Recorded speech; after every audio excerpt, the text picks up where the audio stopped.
Halo semuanya, kembali lagi. Perkenalkan, namaku Theophanus Anthony Akbar Yoko dengan NIM G00252002 dari kelompok B8. Dan di sini aku akan menjelaskan tentang inhal anatomi dengan berbasis skenario. Yang pertama itu ada Supriyadi, 65 tahun, datang ke IGD dengan keluhan nyeri tumpul pada dada sebelah kirinya. Keluhan ini dirasakan sejak 40 menit yang lalu saat sedang menonton TV di rumah. Dokter mencurigai Pak Supriyadi mengalami serangan jantung. Nah, pertanyaannya itu ada jelaskan struktur eksterna core, lalu yang kedua adalah struktur interna core, lalu yang ketiga adalah jelaskan valvula cordis dan mekanisme kerjanya. Lanjut kita masuk ke yang struktur dari core eksterna sendiri. Nah, jadi dia ada pertama itu ada perikardium. Jadi perikardium itu dia melapisin jantung sebagai pelindung untuk melindungi jantung. Nah, lapisan-lapisannya itu dia ada perikardium fibrosum dan serosum. Kalau yang perikardium fibrosum itu dia tersusun atas jaringan fibrosa. Kalau yang serosum itu dia tersusun atas cairan serosa. Kalau ciri-cirinya perikardium fibrosum itu dia dari kata fibrosa sendiri berarti kan dia keras dan fungsinya itu juga menahan jantung, melindungi jantung, dan mencegah agar jantung tidak berpindah posisi pada tempatnya. Lalu untuk yang perikardium serosa itu dia terdiri dari lamina parietalis dan visceralis. Kalau yang parietalis itu dia menempel ke fibrosum, kalau yang visceralis itu dia menempel langsung ke jantung. Nah, di antara lamina parietalis dan visceralis itu dia terdapat cavum pleura. Nah, fungsinya itu untuk apa sih? Nah, fungsinya itu untuk mengurangi gesekan antar jantung saat jantung berdetak. Lanjut ke letak dan posisi. Kalau di sini itu dia ini struktur jantungnya sebenarnya ini masuk ke interna, tetapi aku akan menjelaskan struktur pelindungnya terlebih dahulu. Jadi itu kan sebelumnya perikardium itu sebagai fungsi pelindung jantung. Nah, letak dan posisinya itu dia terletak di mediastinum tengah rongga dada. Lalu juga sekitar 2/3 bagian jantung, di kiri ada garis tengah atau mid clavicularis sinistra. Nah, bagian-bagian eksterna yang paling penting itu dia ada apek cordis. Nah, apek itu dia mengarah ke panggul bagian kanan. Nah, dia itu dibentuk oleh ventricle sinister, lalu dia juga lokasi klinisnya itu biasanya dia menjalar ke FIC 5 linea mid clavicularis sinistra yang sebagai tempat denyutnya terasa. Lanjut ke basis cordis. Basis berarti kan badan, jadi dia bagian atas, kebalikannya dengan apek. Lalu dia tempat masuk ke luar pembuluh darah jantung ini. Jadi untuk apex berarti tadi ralat, jadi dia menghadap ke panggul bagian kiri. Lalu untuk selanjutnya ada permukaannya atau fasiesnya jantung. Jadi ada 3 fasies, yaitu fasies sternocostalis, diafragmatica, dan fasies pulmonalis. Kalau yang fasies sternalis berarti kan di sternum, berarti di dekat menghadap ke dada. Lalu ke diafragmatica itu dia menghadap ke diafragma, berarti ke bawah. Kalau yang tadi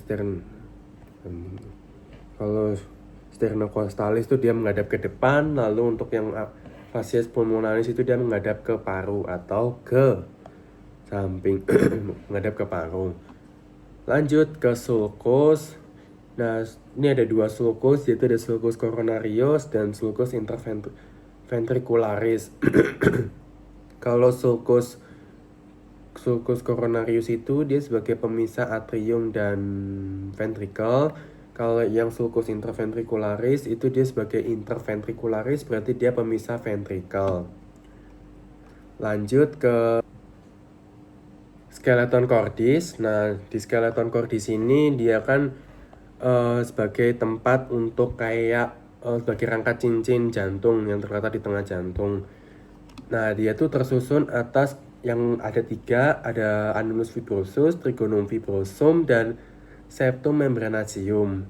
Annulus fibrosus itu dia cincin tempat katup, lalu trigonum fibrosum itu dia penghubung antar cincin.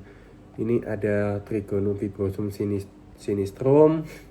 Ini dari tampak anterior, lalu trigonum fibrosum dextrum di bagian kanan of course. Lalu annulus fibrosus valva trunci pulmonalis, ini dia paling atas. Lalu annulus ventricularis sinistra, berarti dia pemisah antara atrium dan ventricle sinister. Lalu ada annulus atrioventricularis dextra, jadi dia pemisahan atrium dan ventricle di bagian dextra. Lalu ada fasciculus antiventricularis. Lanjut ke struktur internal. Nah, dia itu jantung memiliki 4 ruang, ada atrium sinister, ventricle sinister, atrium dexter, dan ventricle dexter. Nah, yang akan aku bahas yang pertama yaitu adalah atrium dexter. Nah, dia itu fungsinya untuk menerima darah kotor atau yang mengandung banyak CO2. Jadi dia sumber darahnya itu berasal dari vena cava superior, inferior, lalu sinus coronarius. Nah, struktur khasnya itu dia ada ini fossa ovalis, valva of inferior vena cava yang tadi itu, ada sinus coronarius, ada ini juga ada musculus pectinati, itu dia yang halus, yang kalau yang kasar itu dia musculus ntar aku lupa. Ya pokoknya kalau halus itu pectinati, lalu dia di bagian dalam itu ada crista terminalis, itu dia yang bagian luar. Kalau yang sulcus terminalis itu dia yang bagian dalam. Terus yang right auricula itu dia di bagian ujung dari atrium dexter, dan dia bentuknya seperti kerucut kecil. Ya itu. Lanjut ke ventricle dextra. Nah, jadi ventricle dextra itu dia memompa darah ke jantung, ke paru-paru. Ke paru-paru. Nah, dia itu ada musculus papillanae. Ini mana musculus papillanae? Nah, ini dia. Musculus papillanae, lalu ada trabecula carnae, lalu ada septum marginal trabecula dan interventricular septum, pembatas antara ventricle. Lalu ada valva pulmonari, ada anterior, lalu di dexter, sinister, lalu ada pulmonari trunci. Oke. Nah, jadi itu dia untuk penjelasannya. Jadi ada musculus papillari. Nah, dia itu ada tonjolan otot. Lalu ada untuk yang trabecula carnae itu dia kan bentuknya seperti tonjolan otot gini. Kalau papillary muscle itu dia menarik katup. Lalu untuk chordae tendinae itu dia tali pada saat penahan katup yang di dalam sini. Mana ya? Nggak kelihatan sih. Nah, ini harusnya sih tendinae. Tendinae. Nah, ini tendinae. Oke. Lanjut ke atrium sinistra dulu. Nah, jadi atrium sinistra ini dia ada left auricle yang sama seperti penjelasan sebelumnya. Lalu ada left superior pulmonary vein, ada vena pulmonari superior sinister, lalu ada valva foramen ovale yang tadi yang pada saat laporan pertama itu. Lalu ada vena pulmonari dexter, lalu ada atrium sinister, dan ada mitral valva.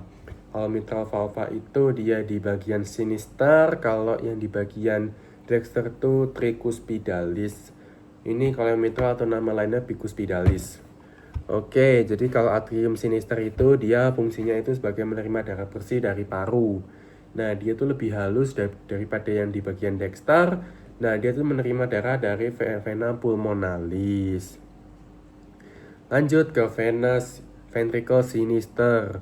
Yang sinister tadi itu ada katup mitral, ada anterior dan posterior, lalu ada papillary muscle, lalu ada tendinae tadi sebagai tali untuk mengikat antara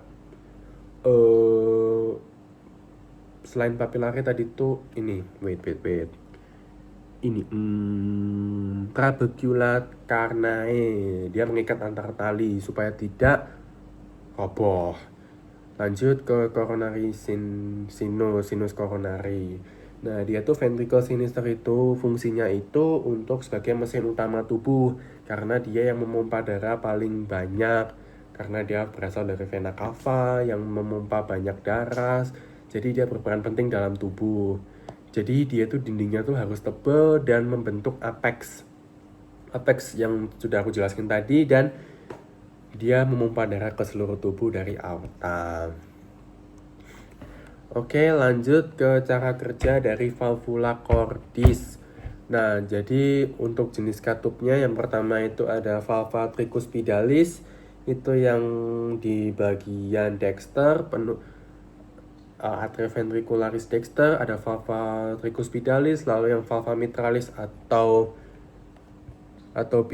bicuspidalis itu dia di ventricle kiri dan atrium kiri sebagai pembatas di sinister. Lanjut ke yang pertama, kita akan membahas yang untuk valva tricuspidalis itu dia terdapat 3 daun atau 3 katup sesuai namanya. Kalau mitralis bicuspidalis itu dia 2 katup. Lalu lanjut ke katup seminularis, itu dia ada valva pulmonalis itu di bagian dexter, lalu di valva aorta itu dia di bagian sinister. Nah, dia tuh yang paling tinggi itu ada pulmonary trunk, lalu yang sudah saya jelaskan tadi itu juga anterior, ada seminular cuspidalis anterior, lalu di bagian kanan dan kiri, lalu ada conus anteriosus, lalu ada interventricularis septum. Nah, sudah. Terus kalau ke valva pulmo itu berarti kan paru. Kalau misalnya valva aorta itu berarti dia ke seluruh tubuh. Nah, mekanisme kerjanya itu jadi yang pertama itu tekanan atrium itu kan lebih tinggi daripada ventricle. Maka katup AV, atrioventricularis itu terbuka dan katup seminularis itu tertutup. Jadi sesuai dengan prinsip fisiologi, jadinya yang pintu jadi otomatis harus tinggi dulu supaya pintu tersebut kebuka. Kalau misalnya dia mau balik lagi, itu dia tidak bisa karena dia harus berjalan satu arah. Lanjut ke darah masuk ke ventricle, dari atrium ke ventricle. Nah, terjadi fase sistol atau jantung kontraksi. Nah, tekanan ventricle itu lebih tinggi daripada atrium sehingga darah tidak bisa balik lagi, dan katup antrioventricularisnya tertutup dan katup seminularisnya terbuka.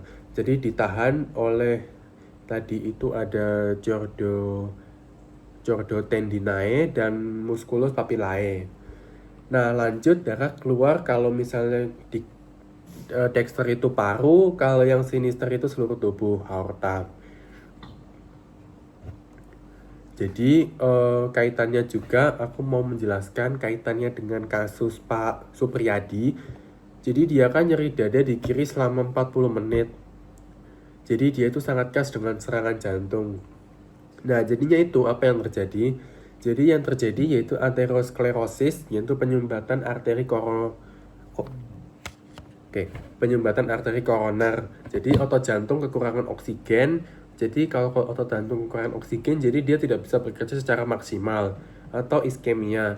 Jadi dia bisa nekrosis atau kematian jaringan akibat dia aliran darah ke perfusi jaringan itu tidak aktif sehingga hipoksemia. Terus juga kenapa sih kok nyerinya tetap menjalar gitu?